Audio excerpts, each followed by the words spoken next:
ഇതിൻ്റെ അകത്ത് നമ്മൾ കുറച്ച് വേർഡ്സ് എഴുതിയിട്ടുണ്ട്. ഓക്കെ, അത് കിട്ടുന്ന എന്താണെന്ന് വെച്ചാൽ അത് വെച്ച് പാട്ട് പാടുക. ആ പാട്ട് വെച്ചിട്ട് ആ വേർഡ് വെച്ചിട്ട് പാട്ട് പാടുക. യെസ്.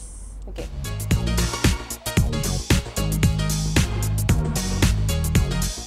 മേഘം പൂത്തു തുടങ്ങി, മോഹം പെയ്തു തുടങ്ങി, മേദിനി കേട്ടു നെഞ്ചിൽ പുതിയൊരു താളം.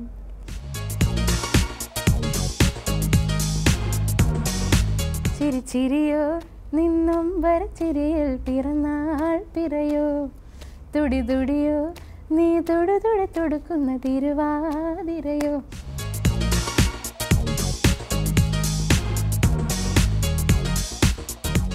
ഇന്നെനിക്ക് പൊട്ടുകുത്താൻ സന്ധ്യകൾ ചാലിച്ച സിന്ദൂരം, ഇന്നെനിക്ക് കണ്ണെഴുതാൻ വിണ്ണിലെ നക്ഷത്ര മഷിക്കോട്.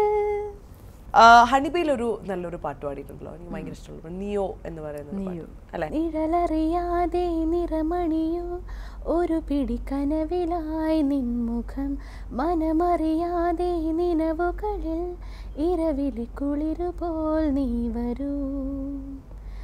ഇനിയൊരു ജന്മമെൻ മനസ്സിലായി ചേരുമോ, ചിരിമഴയുമായി പുലരൊളിയുമായി വീണ്ടും നീയോ. പുതുമഴ തരുന്നീ സുഖം നീയോ, കാർമുകിലു മൂടും തിങ്കളോ നീയോ, മിഴി നിറയുമീറൻ കണം നീയോ, തിരിത്താഴുമൊരു നേരം. രാജലക്ഷ്മി മലയാളത്തിൽ മാത്രമല്ല വേറെ ലാംഗ്വേജസിലും പാടിയിട്ടുണ്ടല്ലേ? ഞങ്ങൾക്കറിയാം അത്. ഞങ്ങൾ ആരും കേൾക്കാത്തൊരു പാട്ട് പാടാമോ? കന്നഡയിലോ? ആരും കേൾക്കാത്തതും നിങ്ങൾക്ക് ആർക്കും മനസ്സിലാവാത്തതും അത് മതി. കന്നഡയിലാട്ടോ. കന്നഡയില് ജാസി ചേട്ടൻ്റെ മ്യൂസിക്കിലാണ് പാടി. അർത്ഥം പറഞ്ഞു തന്നെ വേണ്ട. കുടിനോട്ടവേ മനമോഹക ಒಡನಾಟವೇ ಬಲು ರೋಚಕ, ಹುಡುಕಾಟವೇ ರೋಮಾಂಚಕ, ಕುಡಿನೋಟವೇ മനമോഹക. വെനിസിലെ വ്യാപാരി എന്ന് പറയുന്ന സിനിമയിലെ ഒരു പാട്ട് വിച്ച് വാസ് പണ്ടത്തെ ഗാനമായിരുന്നു അല്ലേ? അത് റീമിക്സ് ചെയ്ത് വീണ്ടും റീമിക്സ് എന്ന് പറയുമ്പോൾ ഇങ്ങനെ ഒരു ഒറിജിനൽ ഓർക്കസ്ട്രേഷൻ അത് മാറ്റിയിട്ട് ഭയങ്കര ഈ ഒരുപാട് ബീറ്റൊക്കെ ആഡ് ചെയ്ത് അതിനാണ് നമ്മൾ റീമിക്സ് എന്ന് പറയുന്നത്. ഇത് പക്ഷേ അങ്ങനെ അല്ല ചെയ്തിരിക്കുന്നത്. ഇത് ആ ഒറിജിനലിന് അധികം എന്താ പറയുക മുറിവേൽപ്പിക്കാതെയാണ് ചെയ്തിരിക്കുന്നത്. കാരണം ബിജി ബാലേട്ടനാണ് അതിൻ്റെ മ്യൂസിക് ഡയറക്ടർ. കണ്ണും കണ്ണും തമ്മിൽ തമ്മിൽ കഥകൾ കൈമാറും അനുരാഗമേ, നീ അറിഞ്ഞോ നിന്നിലൂറും മോഹഗംഗാജലം,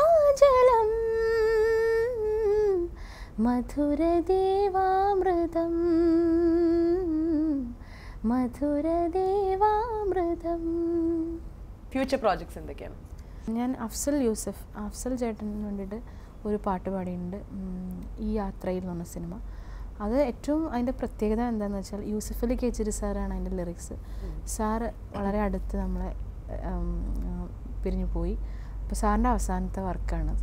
അപ്പോൾ അത് കുറച്ചും കൂടി സ്പെഷ്യലാണ്. ഈ യാത്രയിൽ അതിലൊരു നല്ലൊരു സോളോ പാട്ടാണ്. ജി വേണുഗോപാൽ, നമ്മുടെ വേണുചേട്ടൻ ആദ്യമായിട്ടൊരു സിനിമയ്ക്ക് വേണ്ടി മ്യൂസിക് ചെയ്തു. അതിന് വേണുചേട്ടനോട് ഒരു ഡുവറ്റ് അതിൽ പാടിയിട്ടുണ്ട്. അപ്പോൾ എനിക്ക് രാജലക്ഷ്മിയുടെ 1-2 പാട്ടിൽ എൻ്റെ പേഴ്സണൽ ഫേവറേറ്റ് ആയിട്ടുള്ളത് ഒന്ന് മാമ്പൂപ്പാടം, പിന്നെ ദൂരെ ദൂരെ ഗീതാഞ്ജലിയിലുള്ള പാട്ട്. ഈ 2 പാട്ടും നല്ലോണം അപ്രീസിയേഷൻ കിട്ടിയ പാട്ടുകളാണ്. മാമ്പൂപ്പാടം എം ജയന്ദ്രൻ ചേട്ടൻ ആദ്യമായിട്ട് എന്നെ പാടിക്കണ പാട്ടാണ്. ആനന്ദും ഞാനുമാണ് പാടിക്കണേ. അതൊരു ഫ്ലാഷ് ബാക്ക് സോങ് ആണ് സിനിമയിൽ. നല്ല മാമ്പൂപ്പാടം പൂത്തെടി പെണ്ണെ കുഞ്ഞു മഞ്ഞക്കിളിക്കണ്ണേ കണ്ണാരേ മഞ്ഞണിഞ്ഞ മാങ്കുയിലേ എൻ്റെ ഞാവൽ തോട്ടം കായ്ക്കണ കാലം തത്തമ്മയ്ക്ക് താലിക്കെട്ട് പോവാലോ മുക്കുത്തിക്ക് മുത്ത് കൊരുക്കാൻ. മാമ്പൂപ്പാടം. ദൂരെ ദൂരെ എനിക്ക് ഭയങ്കര ഇഷ്ടപ്പെട്ട, പാടിയതിൽ ഒരുപാട് ഇഷ്ടപ്പെട്ടൊരു പാട്ട്. എല്ലാം ഇഷ്ടമാണ്, പക്ഷേ ഞാൻ പറഞ്ഞു വിദ്യാജി ആദ്യമായിട്ട് എന്നെ കൊണ്ട് പാടിക്കുന്ന പാട്ട് ദൂരെ ദൂരെ. ദൂരെ ദൂരെയാഴി പെണ്ണിൻ ഏഴാം പൂമേട കാണാൻ ആരൻ മുത്തേ നിന്നെ കൂട്ടി ആരും കാണാതെ പോയി. ദൂരെ ദൂരെയാഴി പെണ്ണിൻ ഏഴാം പൂമേട കാണാൻ ആരൻ മുത്തേ നിന്നെ കൂട്ടി ആരും കാണാതെ പോയി. അപ്പോൾ Rajalakshmi, thank you so much. എപ്പിസോഡിൽ വന്ന് ഇത്രയും നേരം പാട്ടൊക്കെ പാടി made my day, even though I'm feeling a bit sick.